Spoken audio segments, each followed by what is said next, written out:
Buenas tardes, bienvenido al canal.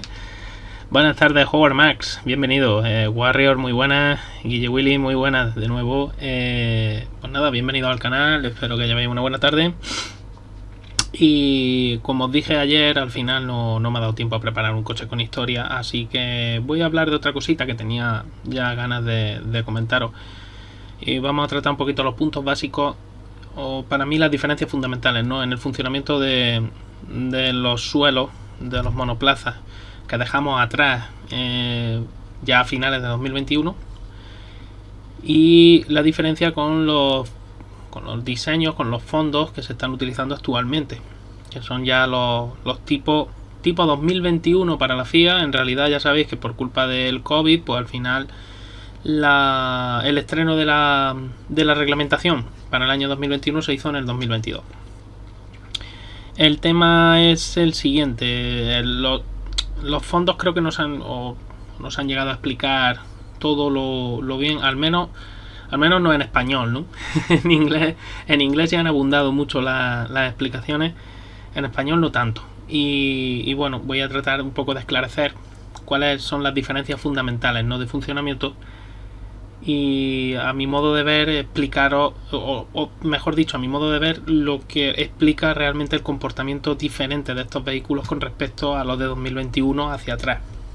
Y también empezaré, por lo que es el uso del efecto suelo en Fórmula 1. Ya sabéis que fue oficialmente a finales de los 70 el primer coche que apareció con un diseño ya propiamente funcional, que usaba o se aprovechaba del efecto suelo. Era el Lotus 78 y luego enseguida su evolución, el Lotus 79, hasta el año 82, ¿no?, como sabéis. Vamos a empezar por ahí, luego ya entraremos en materia básica de cómo funciona un fondo plano, o cómo funcionaba un fondo plano. Y luego ya, para terminar, pues eso, explicar cómo funcionan los fondos curvados, como habéis leído ahí. Sé que me repito mucho con eso, pero estos fondos hace ya tiempo que dejaron de ser planos, así que creo que en ese sentido es mucho más correcto llamarlo fondo, en este caso fondo curvado. Realmente no es que haya no hay una palabra concreta, ni siquiera en inglés, porque en inglés básicamente es floor, suelo. O sea que no hay una palabra concreta para llamar a estos fondos, ¿no?, que se están usando ahora. Pero creo que lo más correcto, lo que más se asemejaría sería fondo curvado, porque en realidad ahora os explicaré un poquito. Aunque es verdad que tienen una geometría tan sumamente compleja que se queda corto, ¿no? Eso. Pero bueno, para el título, para que se entendiera, era más o menos ese. Así que bueno, vamos a empezar ya, como he dicho antes, por nuestro amigo los Lotus 78 y 79. Fondo no plano. Sí, también puede funcionar. Me ha gustado esa. Muy buena, Xavi. El tema, como os digo, pues como estáis viendo, Lotus 79 en este caso. Perdonadme. El Lotus 79, como sabéis, Lotus 78, mejor dicho, el hermano de este coche, fue el primero que estrenó, digamos, el uso real del efecto suelo para aprovechar y generar más carga, ¿no?, sobre la rueda, aumentar la adherencia del neumático mediante la aerodinámica y mediante el uso de ese efecto suelo. El Lotus 79 fue una perfección, o un perfeccionamiento muy fino del Lotus 78. Lotus 79 es un coche ya realmente muy bueno para su época. Enseguida fue copiado, bueno, etcétera, etcétera. Podéis, en mi canal de YouTube, tenéis los vídeos de cómo llegó el efecto suelo a la Fórmula 1. Podréis ver la charla que tuvimos entre José Tellaeche y yo precisamente sobre todo este tema. Porque la verdad es que tiene una historia detrás todo esto que merece mucho la pena estudiarla y aprenderla. Así que bueno, partimos de los famosos coches de efecto suelo de finales de los 70. Os he puesto el ejemplo más característico, que es el Lotus 79. Pero realmente, si veis esos vídeos que hicimos con José Tellaeche, veréis que el coche que más perfeccionó el uso del efecto suelo fue el Williams, el FW07C y su predecesor. Pero el Lotus 78 y 79 tienen digamos, en la historia son los primeros, ¿no? Oficialmente, que participaron en un Gran Premio Fórmula 1 usando el efecto suelo a su favor. Y bueno, ¿eso en qué se basaba? Pues ya habéis visto las formas del coche general y por debajo veis cómo era en este... Muy buenas tardes, Bea, bienvenida. Y por debajo veis cómo era realmente el coche, ¿no? Esos pontones, como estaban hechos de tal manera, albergaban el radiador, por supuesto, pero con una cosa muy curiosa, y es que se mantenía un chasis central para sostener, o sea, el motor, que era parte portante estructural, eso se conectaba al chasis monocasco del vehículo, y veis dónde están las partes del chasis y dónde está señalado en amarillo la parte inferior de ese pontón. Esa parte o ese suelo inferior del pontón veis que tiene forma de curva. En realidad esa curva básicamente es el extra 2 de un ala. Colin Chapman, bueno, y anteriormente Peter Wright en sus trabajos con Tony Southgate en BRM y experimentación que tuvieron, se dieron cuenta de que se podría llevar los suelos de los coches dándole esa forma de extra 2, como si fuera exactamente igual que el extra 2 de un alerón, acercándolo todo lo posible al suelo. El aire que pasaba por debajo se estrangulaba, es decir, ocurría lo que se conoce como efecto Venturi. El efecto Venturi no es más que una consecuencia del principio de Bernoulli. Os recuerdo, el principio de Bernoulli dice que cualquier fluido que viaje por un conducto cerrado al cual se le reduzca la sección de paso verá indefectiblemente aumentada su velocidad cuando se haya estrangulado, ¿no?, su paso a través de ese tubo. ¿Eso qué quiere decir? Pues que un fluido tiene dos energías principales, podríamos considerar: energía por presión y energía por velocidad. Por el principio de conservación de la energía, a la entrada y a la salida de ese tubo, aunque yo coloque en el centro un estrechamiento, yo tengo que tener la misma energía a la entrada y a la salida. Luego eso ya sabemos que no es verdad porque hay pequeños rozamientos, etcétera, pero en un fluido ideal y en un sistema ideal eso debería de ser así. Entonces, por principio de conservación de la energía, energía de entrada, energía de salida es exactamente la misma. Si yo tengo el estrechamiento, lo que ocurre es que mi fluido tiene una presión y una velocidad determinadas. Cuando pasa por el estrechamiento, esa presión disminuye y aumenta la velocidad. Y luego al revés, el fluido vuelve a expandirse, esa presión aumenta y disminuye la velocidad. Pues eso, los ingenieros de finales de los 60 empezaron a darse cuenta de que eso se podría aprovechar para aumentar la capacidad de generación de carga de un vehículo de Fórmula 1 o de un vehículo de competición. ¿Cómo? Pues muy sencillo.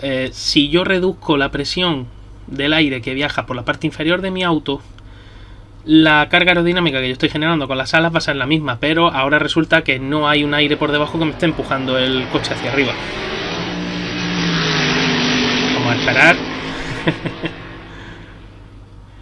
Joel Pajón Alonso, bueno, pues bienvenido al canal. Desde luego algunos nicks que os ponéis son tela marinera. Gracias por el seguimiento y espero que te guste el canal. Gracias por el follow. Vuelvo a repetirlo para que no nos perdamos. Si yo disminuyo la presión del aire que viaja por debajo de mi monoplaza, ahora ese aire no está empujando mi monoplaza con la misma fuerza con la que lo estaba empujando antes. Luego, por lo tanto, si yo estoy generando la misma fuerza con mis alas, a las ruedas le está llegando más presión. Es decir, yo estoy comprimiendo más esa suspensión y por ende las ruedas. O lo que es lo mismo, estoy aumentando la adherencia del neumático porque estoy cargándolo más, estoy ejerciendo más presión sobre ello. Esto, que parece muy sencillo, aquí os pongo, aquí lo veis perfectamente. Energía de entrada tiene que ser igual a la energía de salida. Mi pontón tiene un perfil que es exactamente un ala invertida, es decir, el extra 2 es la curva inferior, ese que veis, inverted wing profile. Bueno, pues esa curva sería el extra 2 de mi perfil, o sea, imito a un ala puesta boca abajo. La zona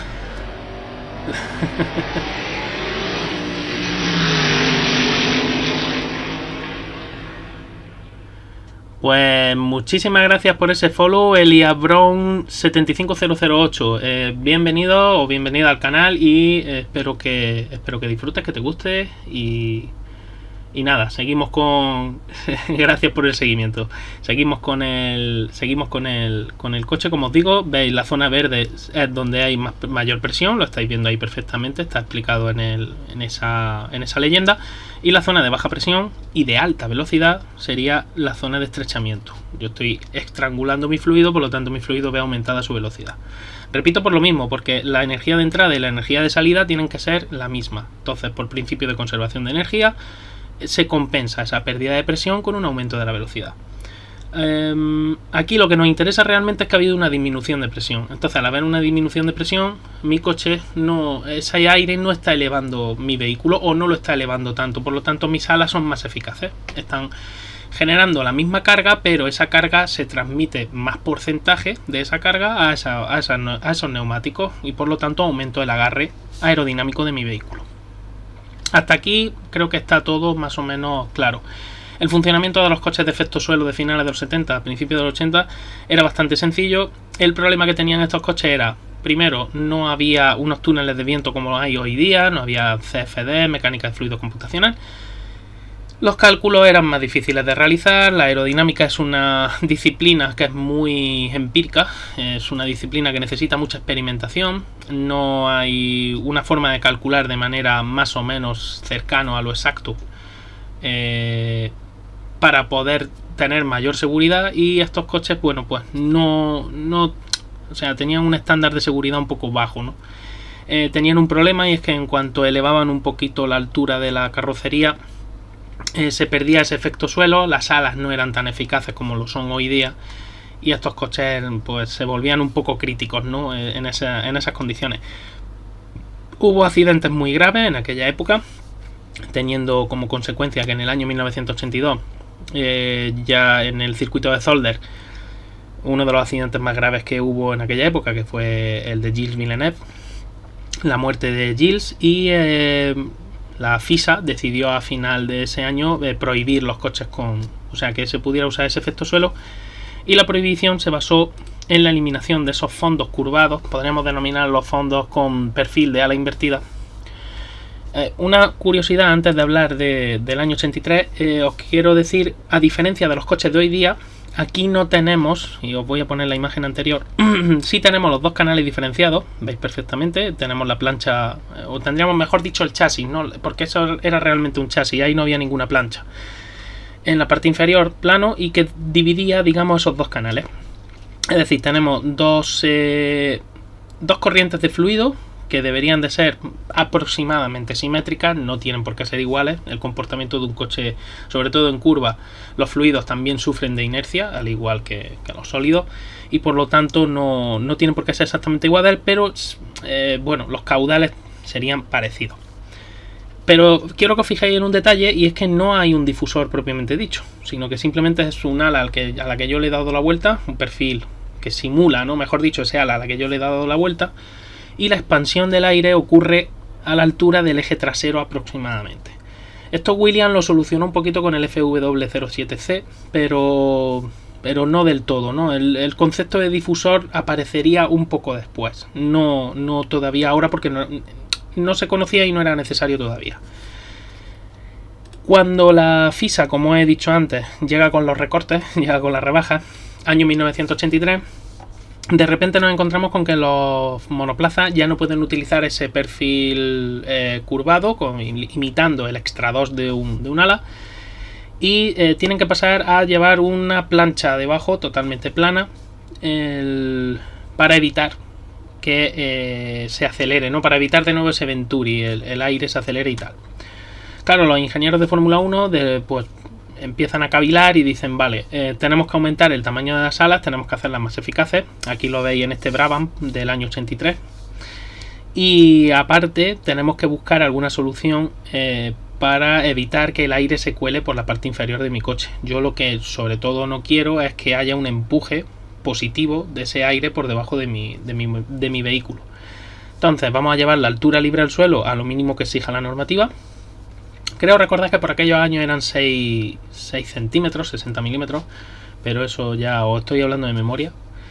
Y el tema era el siguiente: ¿cómo evito yo que se cuele mucho aire en la parte inferior de mi monoplaza? Bueno, una de las soluciones que aportaron fue esta aportada por Gordon Murray. Otros coches intentaron otras soluciones. Esta concretamente era hacer un diseño en delta. Un diseño en delta que ya se había experimentado, ojo al dato, en el Lotus 72. O sea, esto no era nada nuevo, pero aquí con un mejor resultado en ese sentido. Lo que consigo con esto es, lo primero, mi ala delantera me va a llevar el aire, o voy a intentar, mejor dicho, que el aire vaya hacia arriba y hacia los lados. Es decir, apartar todo el aire posible. Si yo aparto el aire, automáticamente la parte inferior donde viaja el piloto, la bañera, además, ahí no, en principio no va a entrar mucho aire ahí debajo, entonces ya estoy evitando parte. La otra parte, ¿cuál es? Bueno, pues en vez de hacer un perfil más agresivo que genere más resistencia aerodinámica y que corra el peligro de que con esa turbulencia se me cuele debajo del coche, lo que hago es un diseño más en ala delta, como en delta, ¿no? Lo estáis viendo ahí perfectamente, con los radiadores muy colocados en una posición muy girada, y evitar en la medida de lo posible que ese aire se cuele. Veis que tiene debajo de Parmalat, de la publicidad de Parmalat, debajo del piloto, veréis que tiene como una especie, como unas pequeñas alitas, son simétricas. Se trata del nuevo de lo mismo, de que el aire que viaja por esa zona, tratar de elevarlo un poquito. Pierdes un poco quizá pierda un poco de apoyo en el coche, pero tratas de elevarlo precisamente para que no se cuele por debajo del coche y no me genere ese empuje vertical hacia arriba. Estos coches no eran tan eficaces como luego llegarían a ser los coches con fondo plano. Hasta el año 2021 llegaron a ser una verdadera maravilla en ese sentido. Pero el principio fundamental del fondo plano por parte de la FIA era reducir las velocidades de paso por curva y aumentar la seguridad del vehículo, ya que ahora, si el vehículo botaba, hombre, tendría que tener un ángulo muy alto, ¿no?, de ataque a la hora de botar y a la hora de ponerse, para que el vehículo se elevara. Con todo y con eso no iba a ser tan peligroso como un vehículo de efecto suelo. Y eso fue la consecuencia. Pues los ingenieros se dieron cuenta enseguida y trataron de evitar por todos los medios que el aire se colara en la parte inferior del coche, para que las alas fueran más eficaces. Estos coches generaban más resistencia aerodinámica, pero también consiguieron ser más potentes aerodinámicamente también. Ya empezaron a conocerse mejor cómo funcionaba la aerodinámica de los vehículos, aumentó también los túneles de viento, mejoraron mucho. A finales de los 80 los sistemas CAD-CAM también aparecieron e irrumpieron para el diseño de los monoplazas, y la verdad es que eso facilitó la vida bastante de los diseñadores. Y bueno, poco a poco se fue aprendiendo, ¿no? Y claro, ¿qué pasa cuando se va aprendiendo poco a poco? Pues que se van complicando las historias. Se van complicando y bastante. Entonces, si pasamos a la siguiente imagen, ya veis que en los años 90 ya empezamos a complicarlo un poquito más. ¿Y cómo lo complicamos? Bueno, pues a alguien se le ocurrió la feliz idea de inventar lo que se conoció como bargeboard, que no es más que una plancha, y lo veis en Korean Air, la publicidad en ese coche. Una plancha que se coloca por detrás de la rueda delantera, lo más pegado posible, imitando el perfil del chasis, del cockpit del monoplaza, y tapando un poco la entrada del pontón por la parte delantera. ¿Y qué es lo que pretende esa plancha? Pues sencillamente dos cosas. Una, dirigir el flujo de aire que viaja más pegado al morro, lo más pegado posible, para que no se separe de ese morro y llevarlo de una manera más eficaz al radiador. Eso redunda en una mejor refrigeración. Pero sobre todo y ante todo, evitar que el aire sucio que genera la rueda delantera. Recordemos que los monoplazas de Fórmula 1, una de las características que tienen, como la mayoría de monoplazas que hay en competición, es que las ruedas no van carenadas. esas ruedas generan muchísima resistencia aerodinámica y por ende generan mucho aire sucio. Evitar que ese aire sucio que genera la rueda delantera termine entrando en la parte inferior de mi monoplaza. De nuevo volvemos al mismo problema que tenían los ingenieros en los años 80 cuando se introdujeron los fondos planos y soluciones que se van aportando para ir reduciendo la presión que hay en la parte inferior de mi coche. En este caso concreto, pues el bargeboard, que además es una pieza que se volvió fundamental y que aumentó muchísimo el rendimiento de los monoplazas. Fijaos que es una simple plancha curvada que luego, bueno, el diseño se fue complicando con el paso de los años, con el paso de la década de los 90. En los 2000 ya el diseño de los bargeboard empezó a añadir aditamentos en la parte inferior, añadir ya curvaturas, etcétera. Y sobre todo luego llegaron a su, digamos, a su cenit, ¿no? Bien pasado la década del 2010. Cuando ya la cosa se volvió realmente, yo creo que fue barroquismo aerodinámico, lo llamaría yo. Pero ya os digo, lo fundamental en un fondo plano es evitar que el aire se cuele por debajo. Es decir, cuanto menos aire pase por debajo de mi monoplaza, mejor. Eso era el funcionamiento básico de un fondo plano. Como no lo he dicho antes, pero bueno, el difusor apareció junto con el fondo plano porque se dieron cuenta de que el difusor ayudaba a limpiar ese flujo, el poco flujo de aire que ya quedara debajo de mi monoplaza y que yo no quiero que se retenga, ¿no? Y que me genere presión. El difusor ayudaba a extraerlo. La primera función del difusor propiamente dicha fue esa, fue la de extracción ayudar, mejor dicho, a extraer ese aire. El difusor no extrae, el difusor lo que hace es aumentar presión. Como he dicho al principio, por ese funcionamiento de entrada-salida y estrangulamiento. Si tengo un tubo de entrada y salida y un estrangulamiento en medio, pues necesito luego expandir ese fluido para que funcione realmente bien ese Venturi. Pues aquí igual, el difusor lo que hacía era aumentar la potencia de ese Venturi.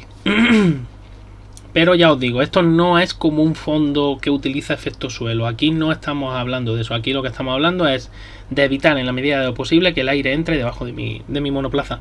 Y para eso el bargeboard se volvió fundamental. Porque el bargeboard expulsaba todo ese aire sucio lo más lejos posible del coche. Siempre hay aire que se cuela por debajo. Entonces, para eso está el difusor. Para ayudar a aumentar la presión en la parte trasera del monoplaza y el aire por mecánica, por fluido mecánica básica va a buscar va a ir hacia la zona de mayor presión, va a aumentar su velocidad y va a ir hacia la zona de mayor presión. Así que en ese sentido, pues el bargeboard, ya digo, se volvió fundamental y se convirtió en una pieza pues clave. Esto es un diagrama CFD de Timoteo Briet, el cual, como veis, están marcadas las zonas de mayor presión y las zonas de menor presión. Como veis, las zonas de mayor presión, veis delante de las ruedas, como tiene ya un color bastante más característico. En las zonas de menor presión, el extrador de las alas tiene que tener siempre colores más bien tirando al azul. Eso es que significa que está funcionando bien. Y de hecho, lo más importante es que el extrador funcione bien. Y luego veis los pequeños Venturi que se forman en la bandeja del T y en la entrada por detrás de los bargeboard. Pero veis que tampoco, o sea, el fondo tiene algo más de presión, gana algo más de presión en la parte central y luego de nuevo vuelve a reducirse mucho la presión y el difusor que ayuda a aumentarla para sacar ese aire fuera. De nuevo lo mismo, ya os digo, el funcionamiento de todo fondo plano ha sido siempre igual.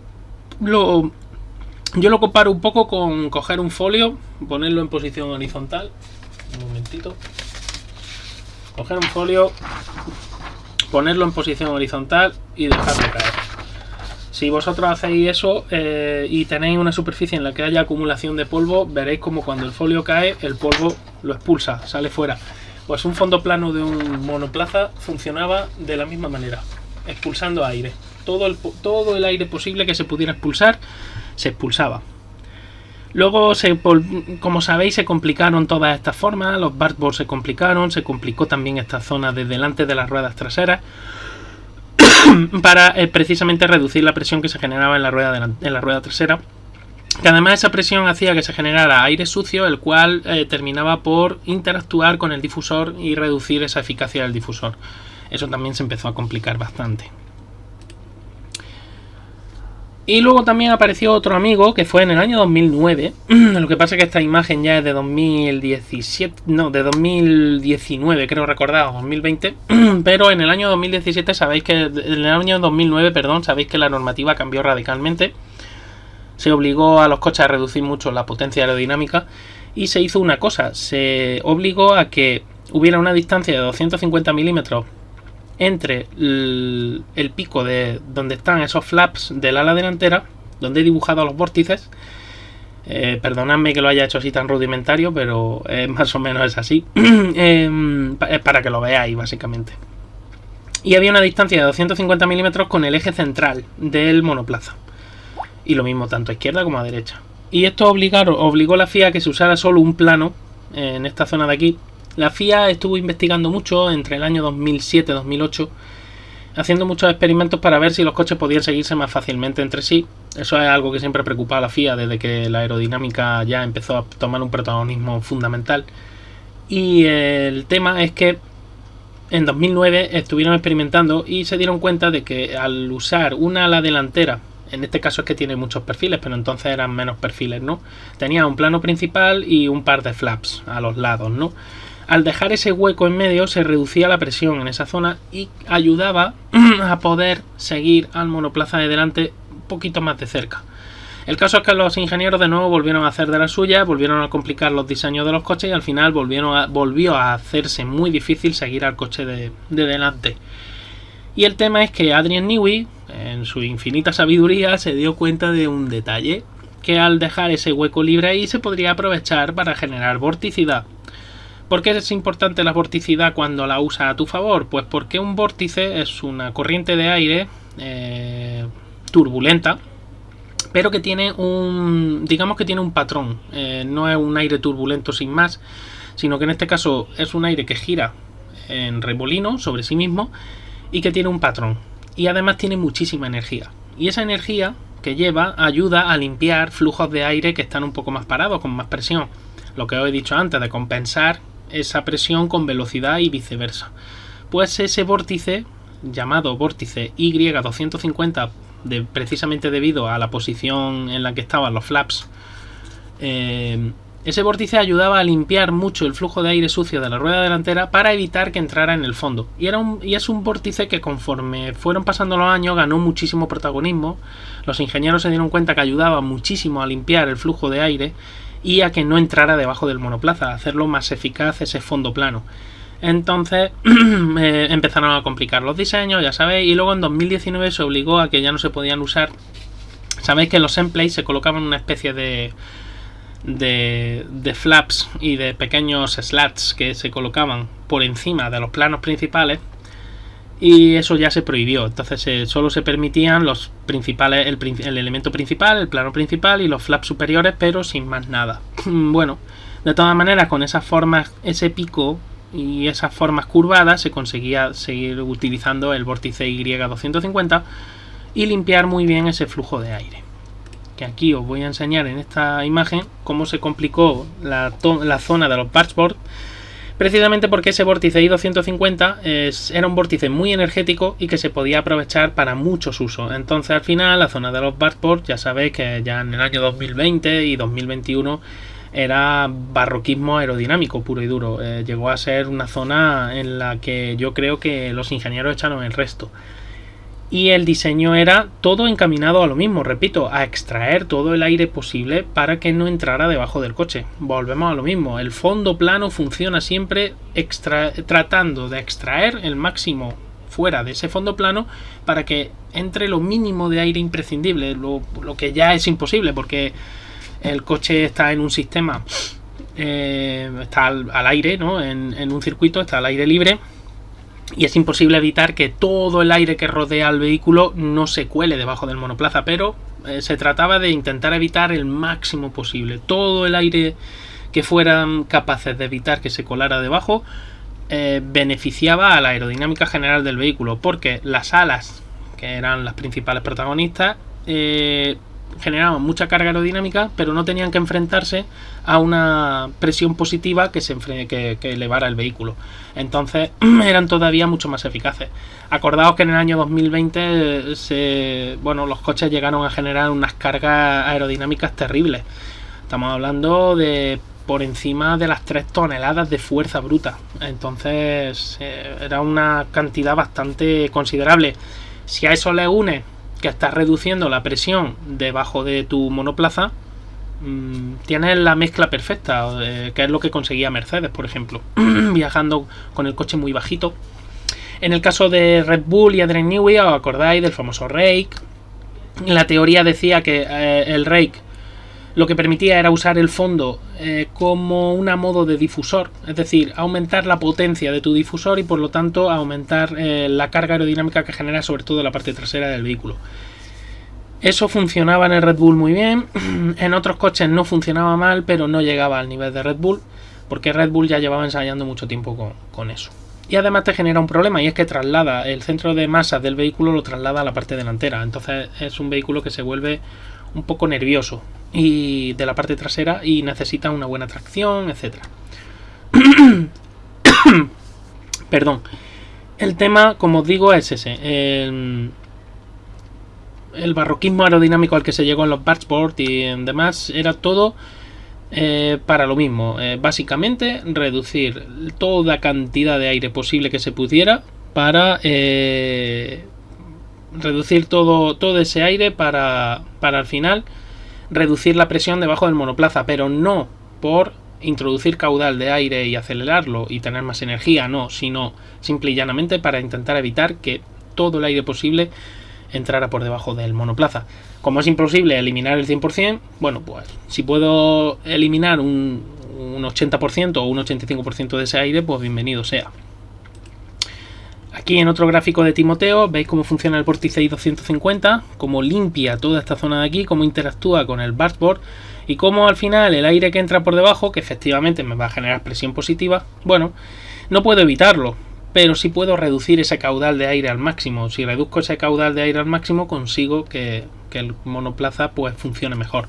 El vórtice I250 me lo limpia, me saca todo ese aire hacia afuera y veis todo este chorro de aire lateral que viaja alrededor del fondo que me sella el fondo. Es importante sellar el fondo para que no haya interactividad o no interactúen los flujos de aire agua arriba y agua abajo del fondo. Aquí lo mismo de nuevo, los colores más naranjas, amarillo, etcétera, es presión. Los colores más azules y verdes es velocidad. El tema, como os digo, es ese. Al final, pues es ganar en el difusor la presión, vaciar el fondo todo lo posible y reducir al mínimo posible, repito, el aire que viaja por debajo del monoplaza.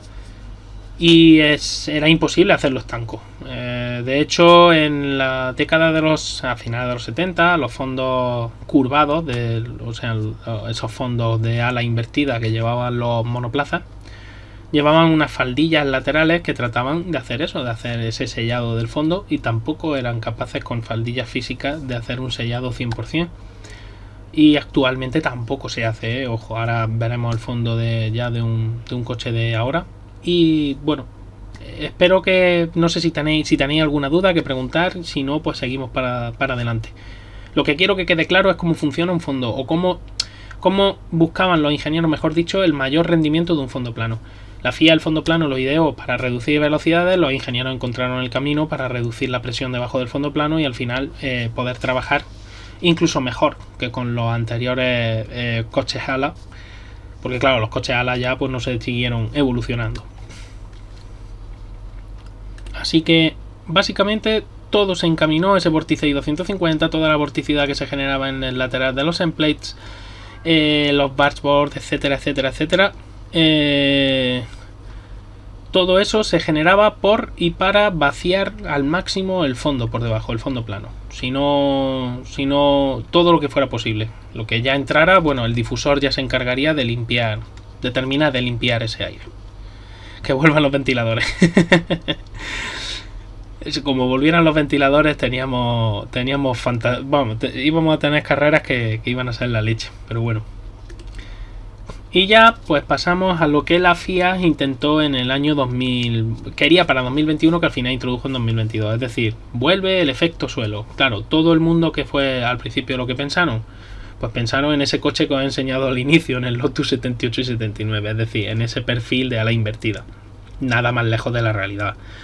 Un monoplaza de efecto suelo actual es una suerte de fondo curvado, de nuevo, porque es necesario, ¿no?, estrangular el flujo, pero no curvado a modo de ala invertida, sino mediante el uso de una geometría algo más compleja, y la curvatura se obtiene en la parte delantera. Ahora os lo enseñaré mejor en la siguiente imagen, pero quiero que observéis la de 2021 con respecto a la de 2000, a la de que pone que es actual. Esto era del año 2020 o 2019, no recuerdo bien ahora cuando se hizo esta imagen, pero ya os digo que veis la diferencia, ¿no?, donde se producen la alta velocidad, donde se producen los Venturi, y donde se producían los Venturi y la alta velocidad en el coche de 2020 hacia atrás. Aquí ya funcionamos de una manera muy distinta. Lo primero de todo es que el aire sucio de la rueda hay que limpiarlo igualmente como ocurría con los fondos anteriores, pero aquí se realiza mediante esas pletinas curvadas que se colocan a la entrada del fondo, y que lo que hacen es ese aire con menos energía cinética, que tiene mayor presión, se trata de sacar hacia afuera del fondo, porque ese aire se va a colar por debajo, pero yo lo saco hacia afuera. Y ahora lo que hago es estrangular el flujo que viene más limpio por la parte central de mi coche.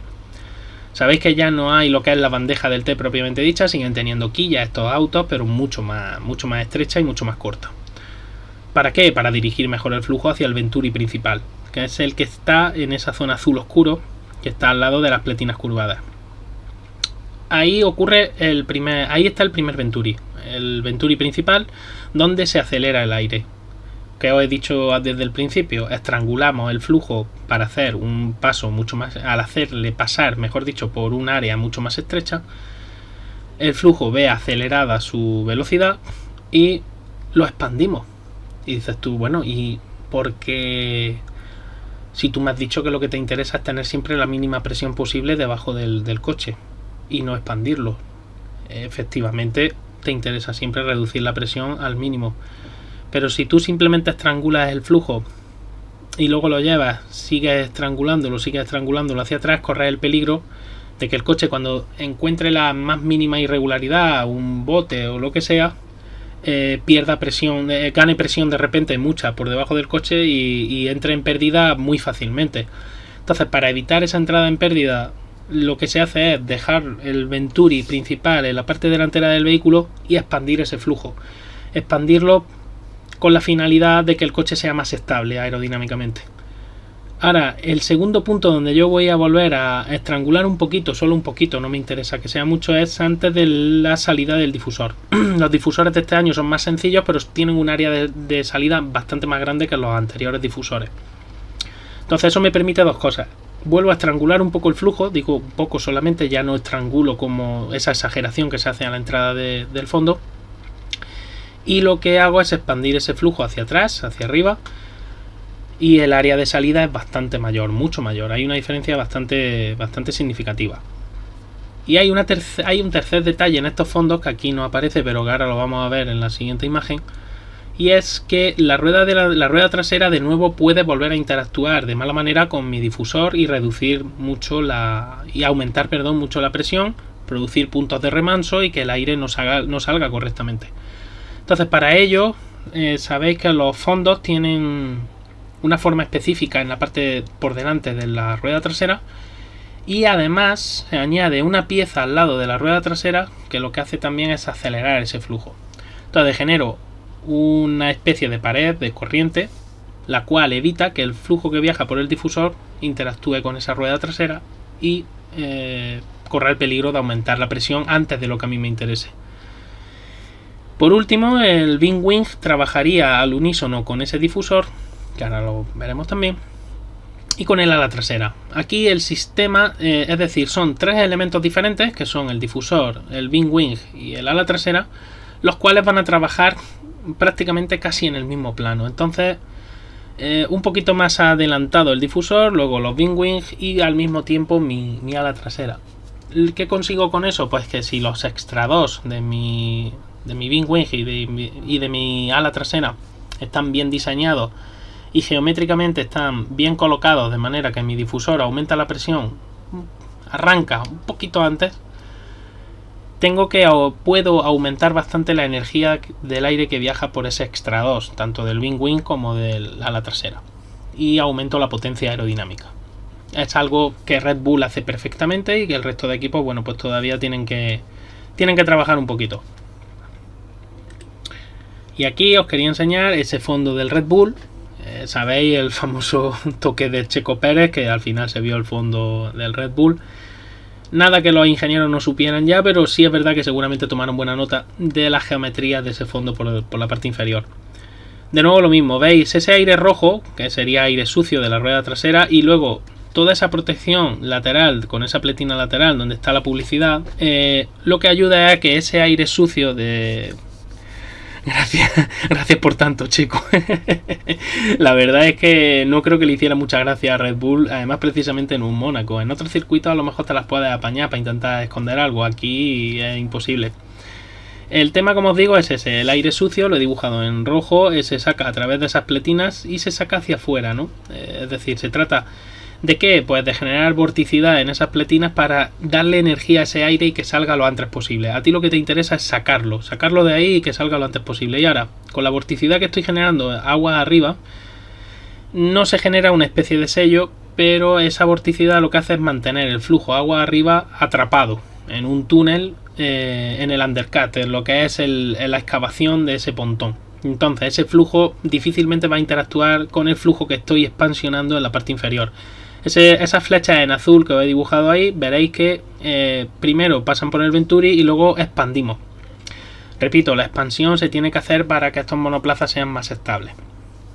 Luego le vuelvo a dar energía con esos escaloncitos, vuelvo a generar algo de vorticidad en la parte inferior de mi monoplaza y ya por último lo saco con el difusor. Extraigo ese aire con el difusor y en la parte lateral aprovecharé esa vorticidad para que genere más energía al lado de la rueda trasera y ese flujo no interactúe con el que viaja por debajo. No quiero que el flujo que viaja por debajo interactúe con flujos que viajan agua arriba, porque eso sería muy perjudicial para mi fondo. A fin de cuentas, el fondo tiene mucha menos presión que la parte de arriba y por lo tanto corro el peligro de que aumente la presión debajo del coche y se arruine ese efecto suelo. Aquí, a diferencia de los fondos planos, me interesa introducir cuanto más caudal de aire introduzca, más energía potencial voy a tener. Entonces aquí lo que sí me interesa es introducir aire. Aquí las alas delanteras, que la FIA ya intentó evitar que se usara el vórtice Y250, ya sabéis que todos los perfiles terminan en el endplate y terminan en el morro, no hay ningún pico, etcétera, que pueda generar vorticidad en ese aspecto. Se genera vorticidad, pero en otros puntos ahora. Para lo mismo, para limpiar el flujo de aire de las ruedas delanteras, pero no ya con el objetivo de tapar esa entrada del fondo. Ahora ya no me interesa. Ya lo que quiero es introducir caudal en el Venturi, todo el caudal posible, porque eso me va a dar la mayor energía potencial posible. Y aquí Red Bull, pues mediante esas geometrías que utiliza, mediante un uso de la suspensión diferente y mediante un rake un poquito mayor, aquí el rake no puede ser tan bestia como era en los años anteriores con el fondo plano, consiguen mayor potencia aerodinámica de ese suelo que ningún otro monoplaza. El secreto de Red Bull, hombre, pues eso ya no lo puedo decir yo, primero porque ya me gustaría a mí saberlo también, ¿no? Pero está claro que son muchísimas cositas que hacen un todo. La suspensión tan especial que tiene Red Bull, el uso del DRS, esa eficiencia aerodinámica que tienen que no la iguala a nadie. El fondo tiene una geometría súper compleja, bastante más que otros coches, sobre todo que el Williams, si lo comparamos con Williams.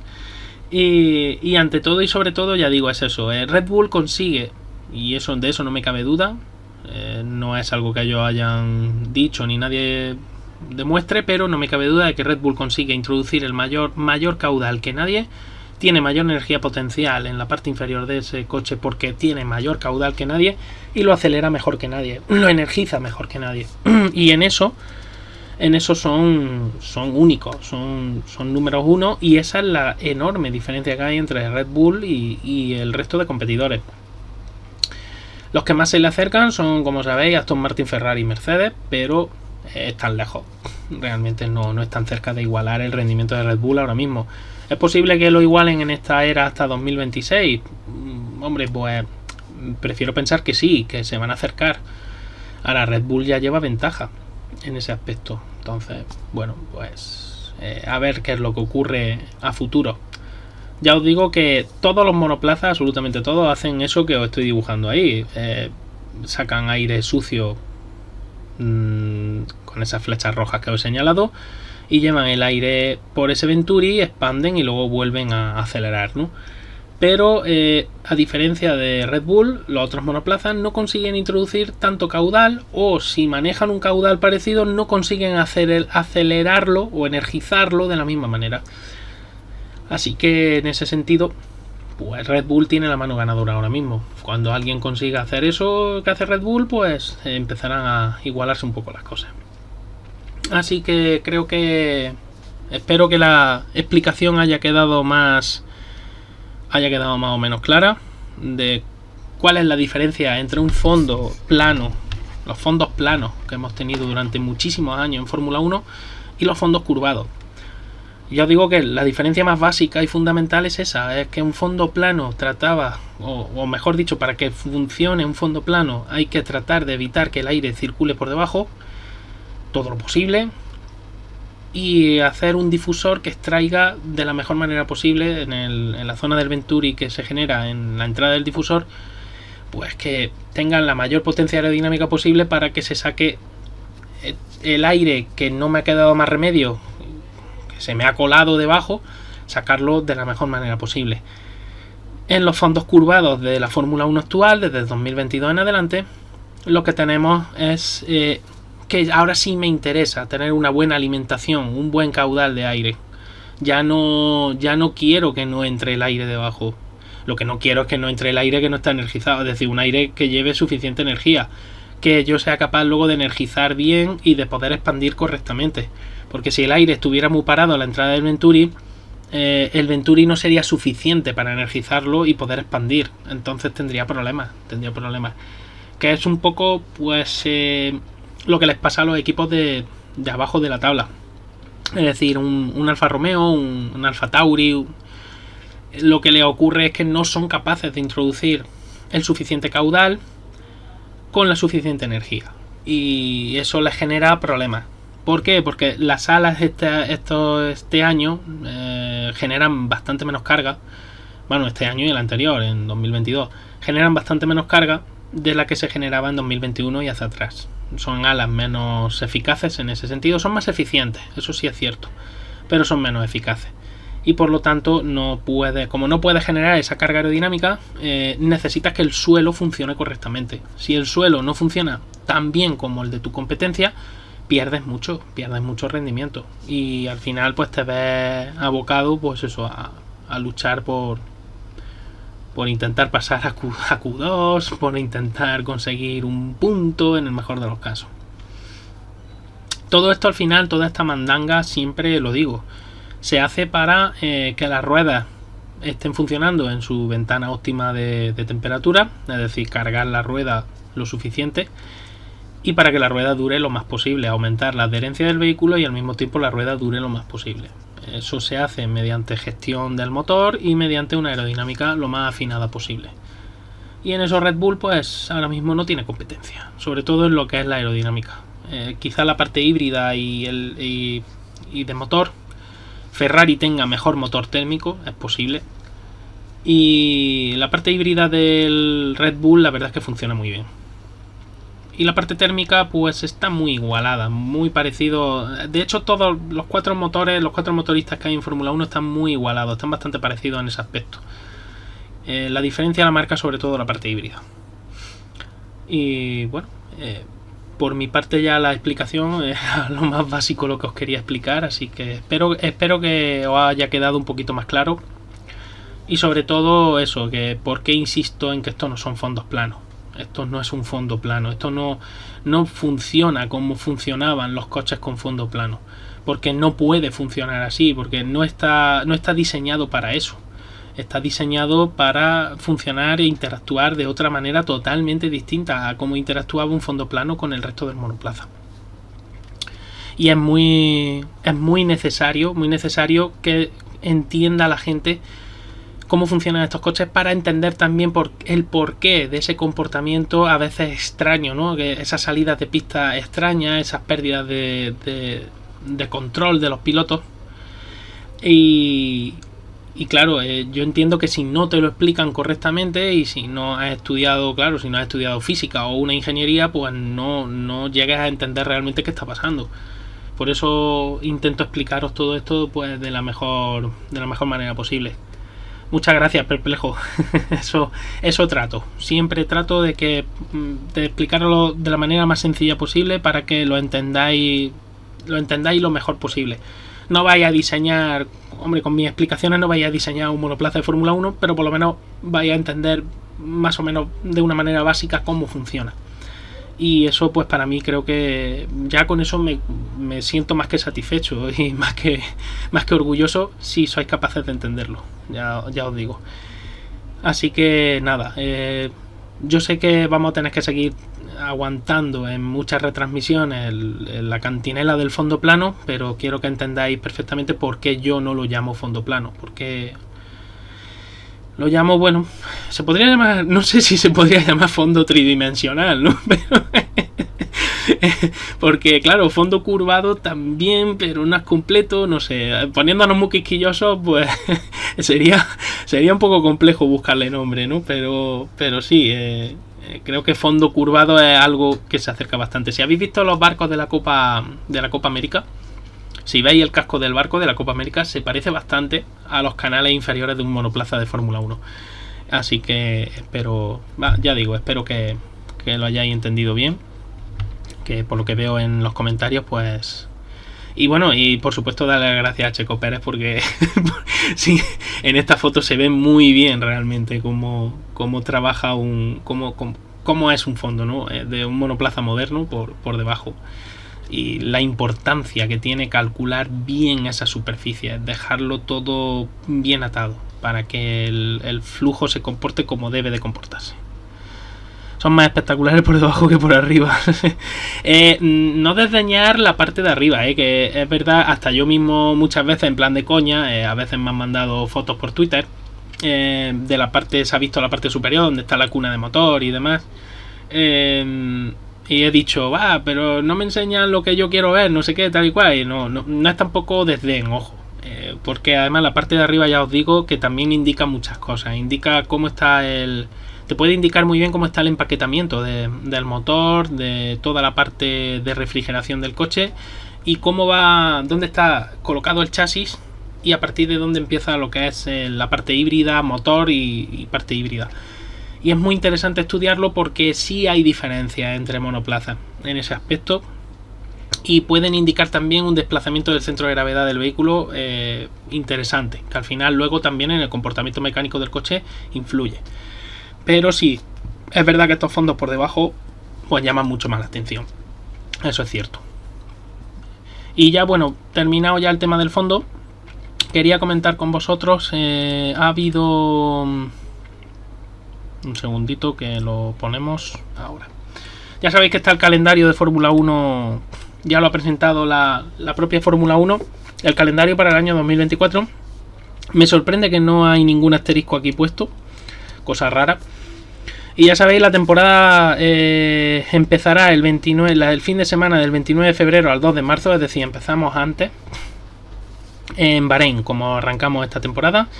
Segunda carrera Arabia Saudí del 7 a 9 de marzo. Australia está prevista del 22 al 24.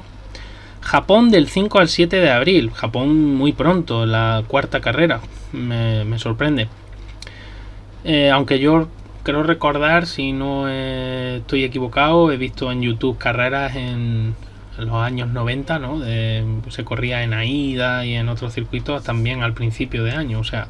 A lo mejor no es nada nuevo, no lo sé. No está Charlie por aquí, Charlie Barazal, que seguramente nos podría decir algo. China aparece en el calendario. Vamos a ver si al final es verdad o no. 19-21 de abril.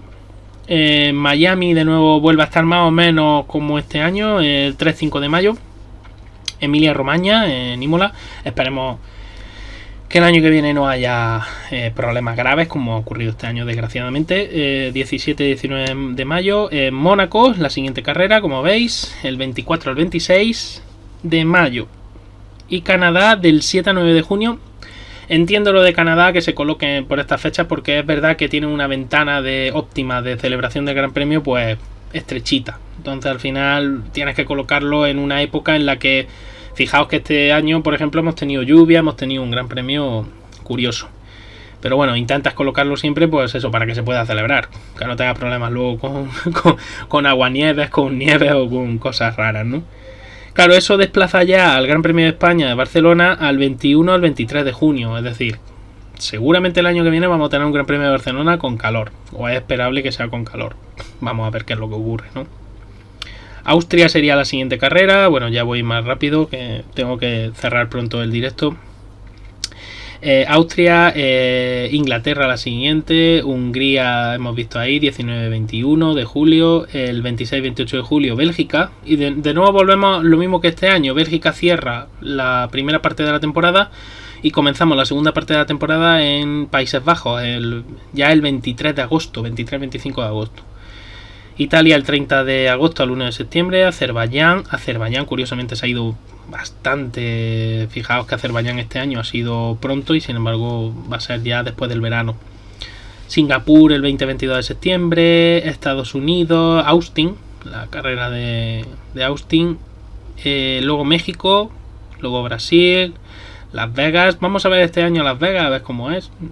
Yo tampoco, no me gusta criticar circuitos de antemano, luego después a lo mejor me sorprende. Pero no sé, no me trae buena espina. Luego ya tenemos Qatar, Los Ailes y por último Abu Dhabi. Terminaremos el 6 a 8 de diciembre. Esto a los equipos no les va a hacer ni puñetera gracia. 24 carreras, luego tenemos las sprints además, en fin.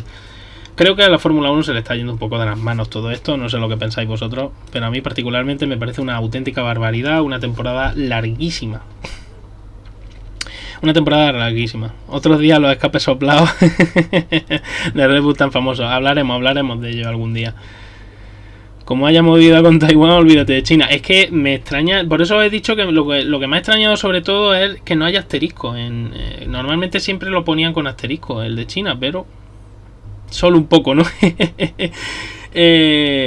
Excesivamente larga en las temporadas, 24 carreras, las sprint además, eso al final te puedes sumar tontamente 24, vamos a poner que fueran 6 grandes premios de sprint, 24 y 6, 30, 32 carreras, es una auténtica borriquería. Y no lo entiendo, realmente es que no entiendo la Fórmula 1 por donde camina. Yo creo que lo ideal sería un sistema en el que te saliera una media de una carrera cada 2 semanas, o cada 3, incluso que luego haya parones de otras 2 semanas sin carrera y la tercera haya. Y esto sobre todo para los equipos de mecánicos, la gente que viaja de gran premio en gran premio, esos son los que más les afecta. Y a la gente de fábrica, dentro de un orden, quizá no tanto, pero sí también porque, claro, no hay test, hay mucho más agobio, las fábricas tienen que renovarse mucho porque si no, no pierdes pronto el ritmo de evolución. Y eso es muy problemático. Así que... bueno, ya tenéis ahí de momento 24 carreras. Yo digo como perplejo, yo lo de China lo pondría muy en cuarentena como siempre. Creo que ahí han ido muy rápido los de la Fórmula 1. Y por lo demás, pues poco más que añadir. Que me gustaría que hubiera más circuitos clásicos, que son carreras, a mí particularmente me gustan más, pero desgraciadamente nos encaminamos hacia circuitos urbanos muy rápidos, con rectas larguísimas, luego frenadas muy fuertes, en fin. Una Fórmula 1 que a mí particularmente pues, ni fu ni fa, pero al final como somos masoquistas pues terminamos viendo la Fórmula 1 como la Fórmula 1 como nos parece. Pues me parece que lo vamos a dejar aquí, si no. Y muchísimas gracias a vosotros siempre. Gracias por haber estado ahí. Gracias a los nuevos seguidores. No se me olvida que tenemos que hacer el especial con el C600. Vamos a ver lo que montamos entre Carlos Castillo y yo. Y Y nada, nos vemos en el próximo vídeo. Espero que sea este viernes, que creo que podríamos hacer algo con los ismaelitas. Así que estad atentos, lo anunciaré. Y si podemos hacer algo con ellos, pues hablamos de los libres del viernes, a ver cómo se han desarrollado y demás. Así que muchísimas gracias. Gracias por el apoyo que dais al canal. Y nos vemos en el próximo directo. Adiós.